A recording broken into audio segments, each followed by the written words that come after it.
Hi అండి, అందరూ ఎలాగున్నారు? ఈరోజు మీకు మిరియాల రసం ఎలా తయారు చేసుకోవాలో చూపిస్తున్నాను చూడండి. కావాల్సిన పదార్థాలు: చింతపండు, ధనియాలు, జీలకర్ర, ఎండుమిర్చి, వెల్లుల్లి, ఉల్లిపాయలు, కరివేపాకు, మిరియాలు, అల్లం, ఉప్పు, పసుపు. ముందుగా ఒక గిన్నెలోని చింతపండు వేసుకొని, కొద్దిగా ఉప్పు వేసుకొని, పసుపు వేసుకొని, వాటర్ వేసుకొని, కొద్దిగా కరివేపాకు వేసుకొని నానబెట్టి ఉంచుకోండి. మనం చూపించిన మిశ్రమాలన్నిటిని మిక్సీ జార్ పట్టించాలండి.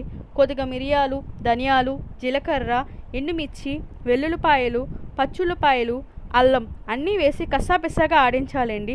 మీరు దంచుకున్నా పర్లేదు, లేకపోతే మిక్సీ ఆడించినా పర్లేదండి. సో ఏదైనా చేసుకోవచ్చు. ఇది హెల్త్కి చాలా మంచిదండి. మంత్లీ వన్స్ చేసుకొని ఇది తింటే చాలండి. మీకు దగ్గు కానీ, జలుబు కానీ, జ్వరం కానీ ఏమైనా వస్తే కొద్దిగా బేగా తగ్గుతాయండి. అలాంటివి రాకుండా ఉంటాయి. సో కొద్దిగా ఆ పౌడర్ని అంతా మనం మిశ్రమం తయారు చేసుకున్నాం కదండి చారుకి, దాంట్లో వేసేయాలండి. పొయ్యి వెలిగించి ఆ చారును పెట్టేయాలండి.